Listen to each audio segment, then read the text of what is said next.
Dividend के ऊपर आज मैं आपको समझाऊंगा सर। एक तो कंटिन्यू कंपनी डिविडेंड दे रही है और एक अचानक झटके से डिविडेंड दे रही है, तो बहुत फ़र्क होते हैं उन चीज़ों को, उस साइकोलॉजी को समझने के लिए।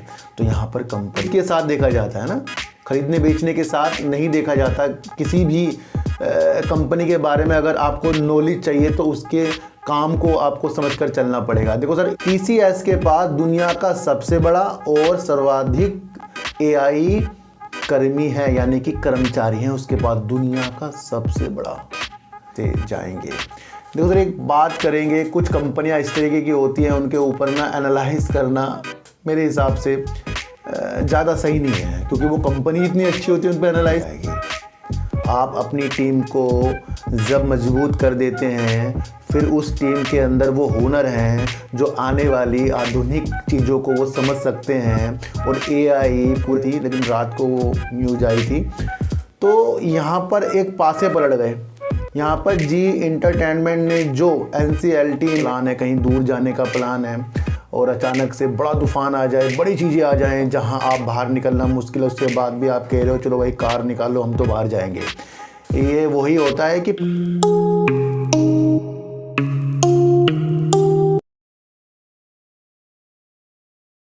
नमस्कार, मैं स्वागत करता हूं आपका अपने ही चैनल पर जिसका नाम है सार्थक बाजार से। आज बात करेंगे जी एंटरटेनमेंट की, क्योंकि कल मैंने आपको 2 तारीख बताई थी, अप्रैल और 17 मई, और उसके अंदर जो चुफेल चीज़ थी उसके अंदर एक नेगेटिव न्यूज़ निकल कर आ गई है। मैं कह रहा हूँ ना, यहाँ हालात बदल जाते हैं। देखो सर, शेयर मार्केट को एक ही वे में देखते जाओगे कि आज हमने टारगेट किसी कंपनी का 100-200 रख दिया तो वो हो नहीं रहा है, और उसमें कुछ गलत न्यूज़ आ गई और आप तब भी वो चीज़ें करते जा रहे हो, तो वो गलत है। आपका कहीं प्लान है, कहीं दूर जाने का प्लान है, और अचानक से बड़ा तूफान आ जाए, बड़ी चीज़ें आ जाएं जहां आप बाहर निकलना मुश्किल है, उसके बाद भी आप कह रहे हो चलो भाई कार निकालो हम तो बाहर जाएंगे। ये वही होता है कि प्लानिंग तो आपकी सही थी, लेकिन आकस्मिक जो चीज़ें आ जाती हैं, जैसे अभी इजराइल का युद्ध आपको देखने को मिला, कोरोना देखने को मिला, ये जो आ जाती है ना, तो ये मार्केट में कभी ना कभी इफेक्ट डालेगी। एक दिन कुछ और, उसके अगले दिन कुछ और, या एक दिन पहले जो चीज़ें हुई हैं उसके तुरंत बाद दूसरा स्टेटमेंट आना, ये लाजमी पब्लिक जो हम जैसे लोग हैं उनका संकट से ही वास्ता हमेशा पड़ जाता है। देखो सर, जी एंटरटेनमेंट के बारे में आज मैं आपको बताऊं, वैसे आज हम बात करेंगे एस्ट्रा DM हेल्थ केयर। इसके अंदर 118 रुपये का डिविडेंड दिया जा रहा है ना। तो इस बारे में अपने थोड़े से विचार रखेंगे, बात करेंगे यस बैंक के बारे में, और बात करेंगे एक ऐसी IT कंपनी के बारे में जिसके नाम दाम काम, यानी कि TCS, Tata consultancy services, Tata के नाम से, टाटा के काम से, और टाटा क्या आगे करने जा रहा है TCS में, उसके बारे में विचार रखेंगे। तो हम बात कर रहे थे अपना जी एंटरटेनमेंट के लिए। कल मैंने आपको कहा था कि NCLT 17 मई को जो सुनवाई करने वाला है विलय के लिए, वही पीठ में होना था जो 4 अप्रैल को सुनवाई होने वाली थी। इसके अंदर IDPI बैंक और एक्सिस फाइनेंस जो है, दोनों की उम्मीदें इस जो आने वाली थी अप्रैल में, क्या वहाँ पर जो चीज़ें होंगी उस पर विशेष ध्यान था। अब हुआ क्या सर, आज की न्यूज़, यानी कि कल ही मुझे पता लग गई थी, तो वीडियो बन चुकी थी, लेकिन रात को वो न्यूज़ आई थी, तो यहाँ पर एक पासे पलट गए।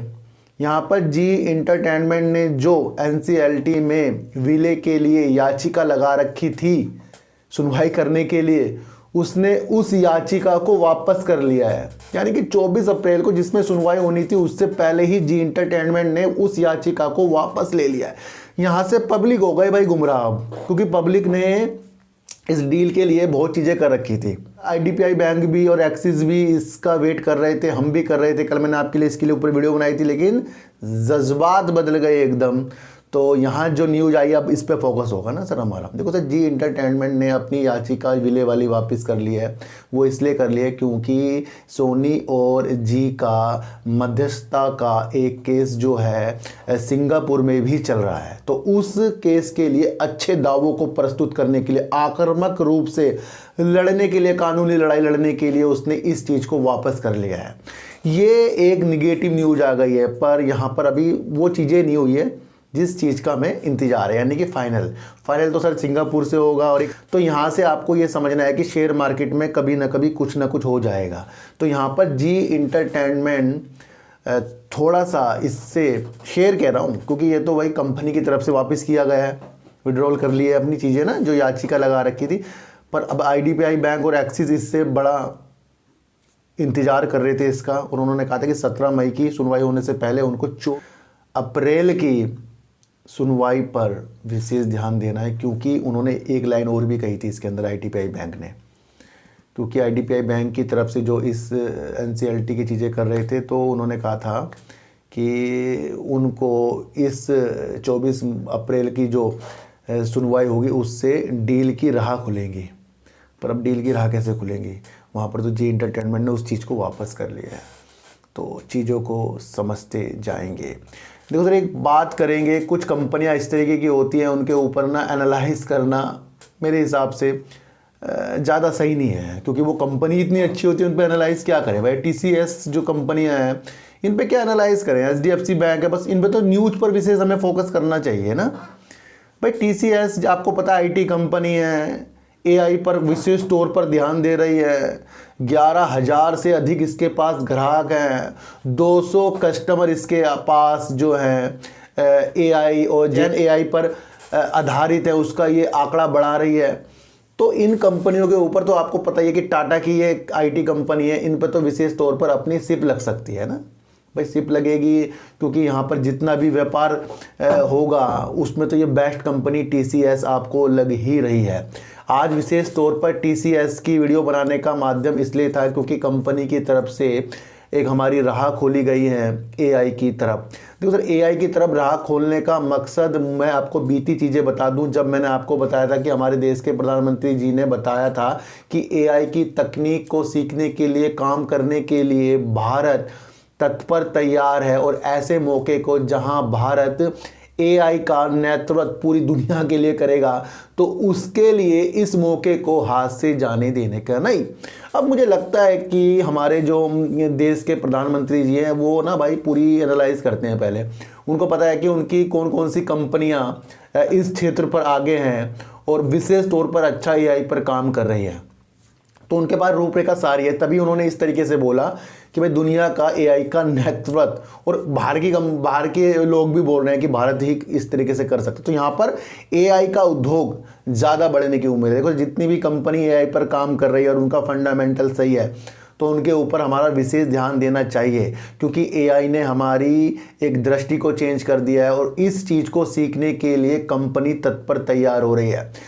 AI पर मैंने आपको पहले भी बताया था कि विप्रो ने अपने अधिकतर सारे के सारे कर्मचारी, अधिकतर था वहाँ, सारे के सारे कर्मचारी को परीक्षित करने के लिए, यानी कि परीक्षण देने के लिए, AI पर बहुत मजबूत कंपनी बनने के लिए कमर कस ली, और उसके ऊपर वो काम कर रहा है। तो विप्रो के बाद अब हमें देखने को मिला है TCS, और TCS ने तो सर दुनिया का सबसे बड़ा, TCS के पास दुनिया का सबसे बड़ा और सर्वाधिक AI कर्मी है, यानी कि कर्मचारी हैं उसके पास, दुनिया का सबसे बड़ा।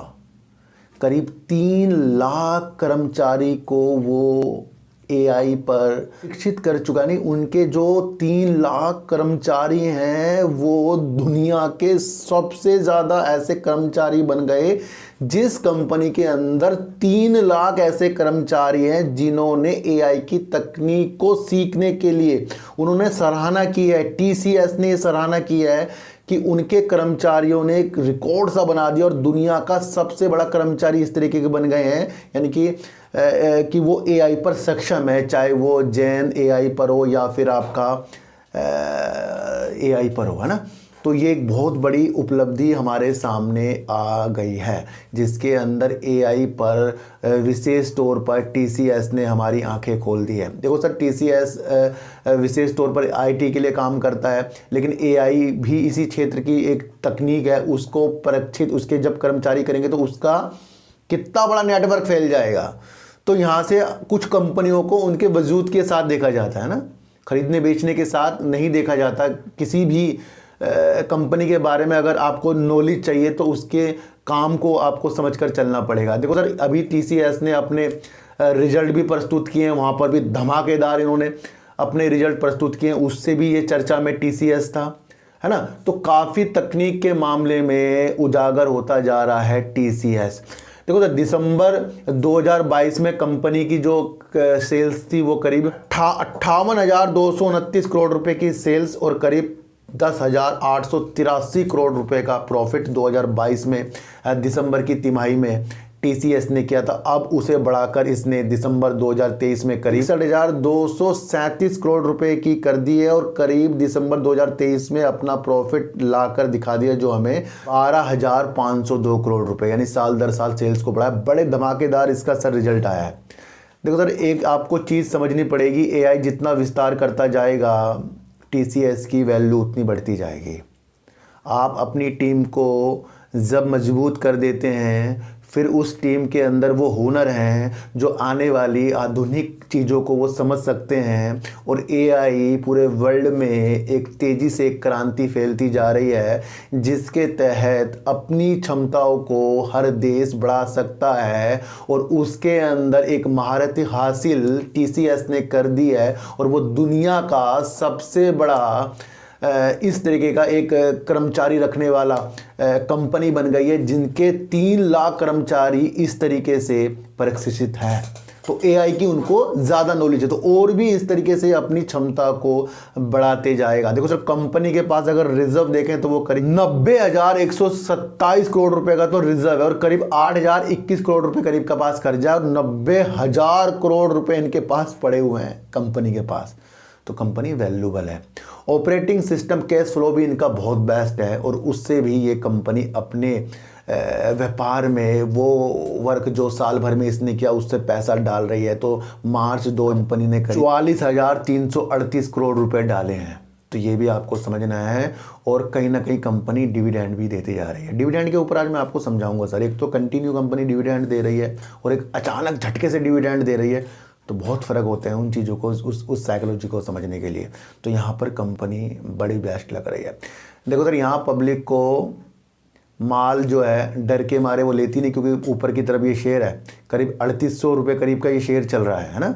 तो कुछ लोग ऐसी कंपनियों से भी अपना प्रॉफिट बुक करके निकल जाते हैं। तो पब्लिक को तो इसके अंदर मौका मिल तो रहा है, पर वो आगे बढ़ती नहीं, क्योंकि कुछ पब्लिकों को छोटे छोटे शेयर चाहिए। देखो सर, एक चीज़ मैं आपको बताऊं, प्रमोटर कंपनी के अंदर करीब 72.41% है, डीआईस कंपनी के अंदर करीब, फाइस कंपनी के अंदर करीब 12.46% है, डीआईस कंपनी के अंदर करीब 10.03% है, और पेमेंट कंपनी के अंदर 0.05% है। पब्लिक नाम मात्र की है जो करीब 5.03% की है। यानी पब्लिक इतने बेस्ट शेयर से अलग है, और पब्लिक किसमें ज़्यादा है? छोटे छोटे शेयरों के अंदर, कंपनियों के अंदर ज़्यादा बढ़ जाती है। देखो सर, आपको अच्छी चीज़ करके जाएगी।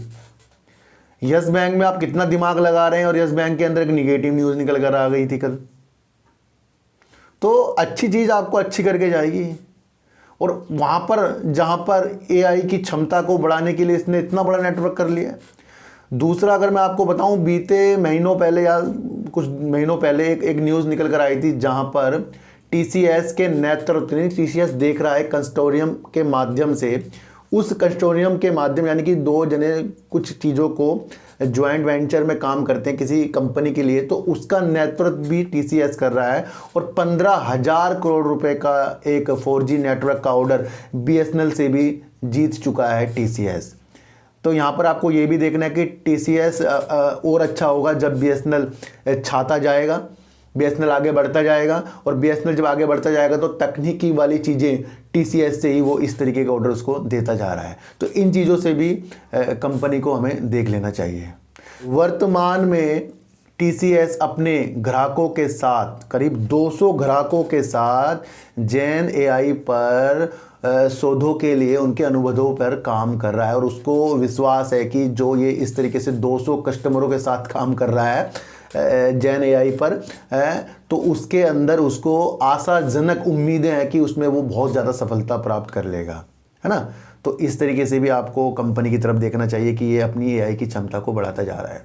आपको मैंने पहले भी कहा था कि एआई तो सर हॉस्पिटल की तरफ भी बढ़ता जा रहा है। अभी एआई पर मैं काफ़ी फोकस भी आपको करता जा रहा हूँ। 11,000 कस्टमरों के साथ अपने साझेदारी को ये अच्छी तरीक़ों से बढ़ाता जा रहा है और उनके साथ ये कहीं ना कहीं एआई पर भी बातचीत करता जा रहा है। अगर ये 11,000 इसके जो ग्राहक हैं इस तरीके से जिससे लिए बड़ा काम करता है, तो उनको बाद में उनके साथ ये एआई पर भी डिस्कशन करता जा रहा है। तो क्या उन 11,000 जो ग्राहक हैं वो बाद में एआई की चीज़ों को भी अपना सकते हैं? तो फोकस बहुत बड़ा है, ये आपको समझकर चलना पड़ेगा। टीसीएस अपने ग्राहकों के साथ एआई और जेन एआई पर उनके साथ जो सौदे हुए के प्रस्तावों को 2 गुना कर करीब 90 करोड़ डॉलर कर दिया है। तो यहाँ पर टीसीएस, देखो सर, वैसे ही टाटा की कंपनी है सर, टाटा की जितनी भी कंपनियां हैं ना सर, वैल्यूबल है।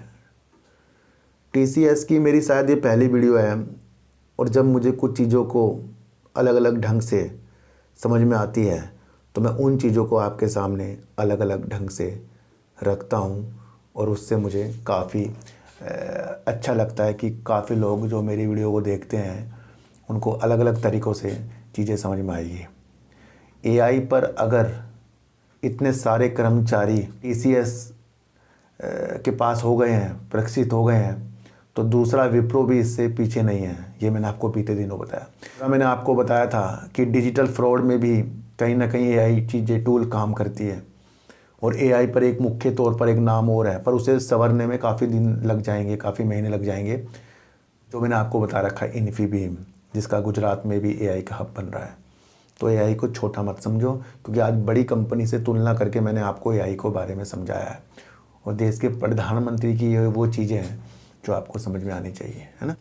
देखो सर, अब बात करेंगे यस बैंक के लिए। कल यस बैंक में मैंने आपके लिए बहुत ही एक साइकोलॉजी वाली वीडियो बनाई थी। देखो सर, मुझे ये समझ में नहीं आता है कि कुछ लोगों को वो चीज़ें क्यों नहीं समझ में आती जो न्यूज़ बेस हो रही हैं। कल शायद एक नया ही सब्सक्राइबर मेरे साथ जुड़ा, सब्सक्राइबर मुझे पता नहीं सब्सक्राइब किया नहीं किया, लेकिन उस व्यक्ति ने करीब 6 से 7 मैसेज किए। और आपको पता है मेरी आदत है सर, निगेटिव हो पॉजिटिव हो, अगर मुझे मैसेज पढ़ने का यानी कमेंट पढ़ने का टाइम मिल जाए तो मैं ज़रूर करता हूँ उसको ना। मैं उनको समझा भी रहा, वो कह रहा मैं आपको, फिर कह रहा वो मैं इतनी तारीख को इतना दिखा दूंगा।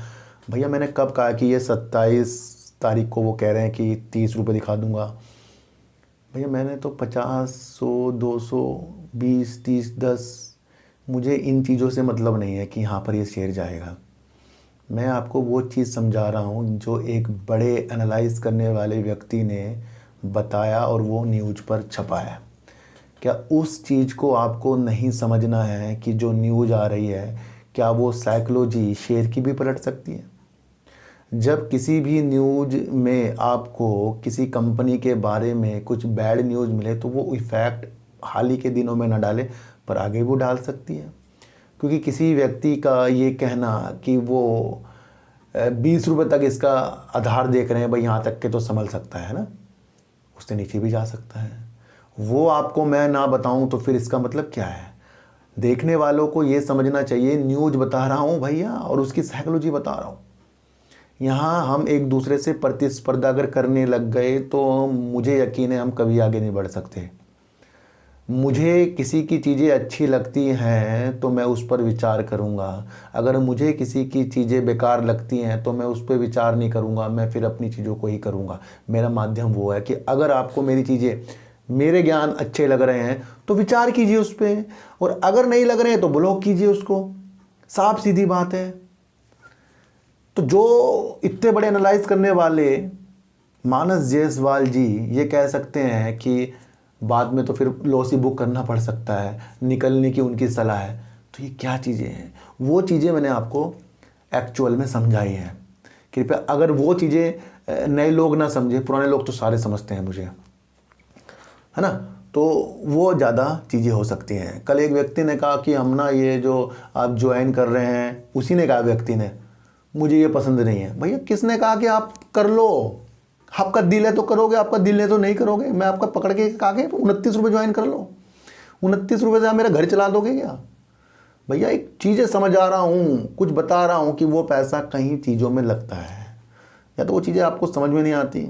अगर मुझे पैसे कमाने होते तो मैं अपना टेलीग्राम चला के उसकी फ़ीस नहीं रखता क्या सर?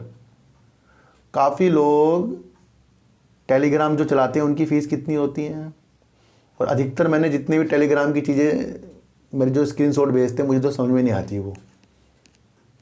तो अगर मैंने सच्चाई बताकर कुछ चीज़ें कर दी ना तो मेरे पे कितना पैसा आ सकता है ये आप सोच लो। पर उन चीज़ों में आगे मैं निकलता नहीं हूँ, इसलिए ये बता रहा हूँ। तो यस बैंक में कल अगर इस तरीके की न्यूज़ आई तो उसको जानना भी ज़रूरी है। अगर वोडाफोन आइडिया में एफपीओ की न्यूज़ निकल कर आई तो उसको जानना भी ज़रूरी है। तो उन चीज़ों को अगर मैं आपके सामने, जैसे कल आपके लिए मैंने जी इंटरटेनमेंट में जो बताया 25 अप्रैल जो मैंने आपको बताया, क्या वो जानना आपको ज़रूरी नहीं था?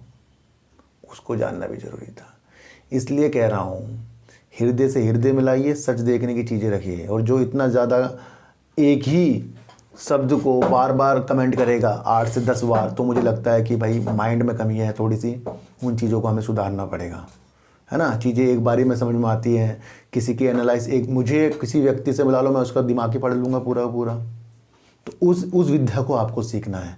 मेरा एक दूसरा चैनल है सर, सार्थक बाजार से व्लॉग्स, उसके अंदर मैंने अपने गुरुजी की कल उनसे मेरी बातें हुई, उनका मैंने इंटरव्यू लिया, उनसे बात करता रहता हूँ, मैं जाता रहता हूँ, तो मैंने जो उनकी वीडियो बना दूँ, तो उनकी वीडियो आ गई है सर, देख लेना, लिंक डिस्क्रिप्शन में है। देखो सर, अब बात करेंगे एस्ट्रा डीएम हेल्थ केयर के बारे में। देखो सर, ये शेयर चर्चाओं में क्यों आ रहा है? सबसे पहले आप ये समझो कि अगर कंपनी ये कह दे कि 118 रुपये का वो डिविडेंड देने चाह रही है तो सबकी आंखों में चकाचौंध आ जाएगी, भाई वो 118 रुपये का डिविडेंड मिल रहा है, पहले ख़रीद लूँगा, डिविडेंड की जब रिकॉर्ड डेट होगी उसके बाद बेच दूँगा। ये धोखा है भैया। इन चीज़ों में आपको, अगर आपको कंपनी का काम समझ में आ रहा है, आपको पता है ना सर, हॉस्पिटल चैन ऑपरेटर है कंपनी, तो हॉस्पिटल के वर्क में कंपनी लगी हुई है, और मैंने इसकी अगर सेल्स देखूं मुझे सही लग रही है कंपनी। पर अगर आप सोचें कि मैं ये कह दूं कि ये डिविडेंड वाली जो चीज़ें हैं इसको लेना बहुत ज़रूरी है, ये धोखा है। ये मुझे नहीं पसंद आ रहा है कि अचानक से किसी कंपनी का 118 रुपये का डिविडेंड आए और उस डिविडेंड का माध्यम नहीं समझ रहे कोई।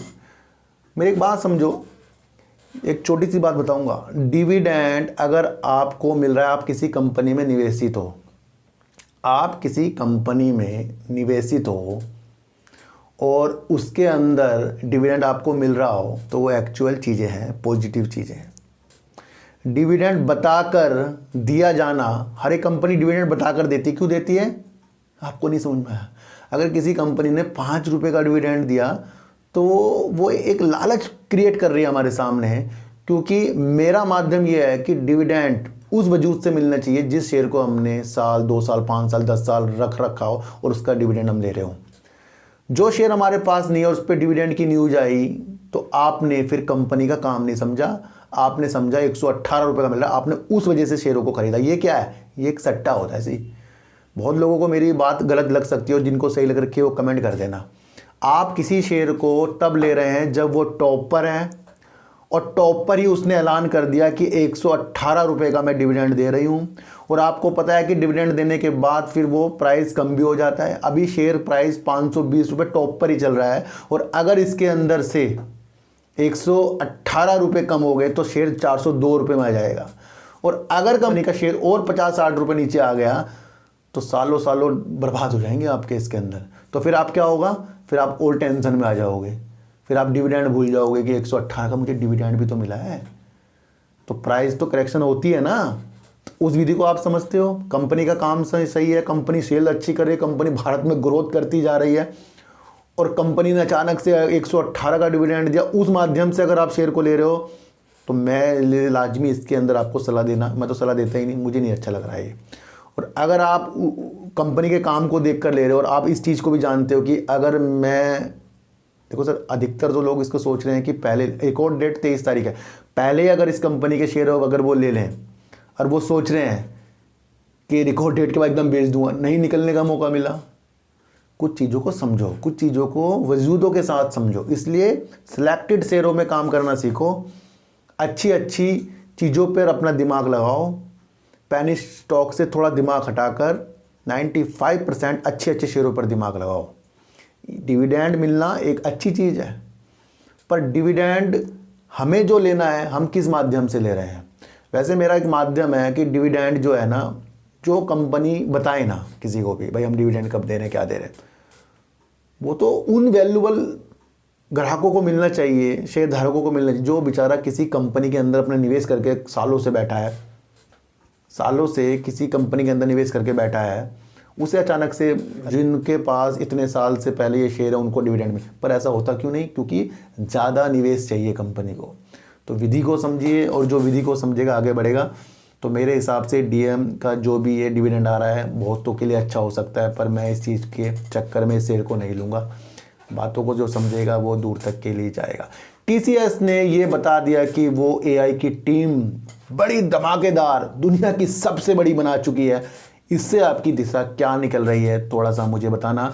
जी एंटरटेनमेंट में जहां आईडीपीआई और आपका एक्सिस फाइनेंस इंतजार कर रहा था, उसकी जो याचिका है जी एंटरटेनमेंट ने अपनी याचिका को ही वापस ले लिया।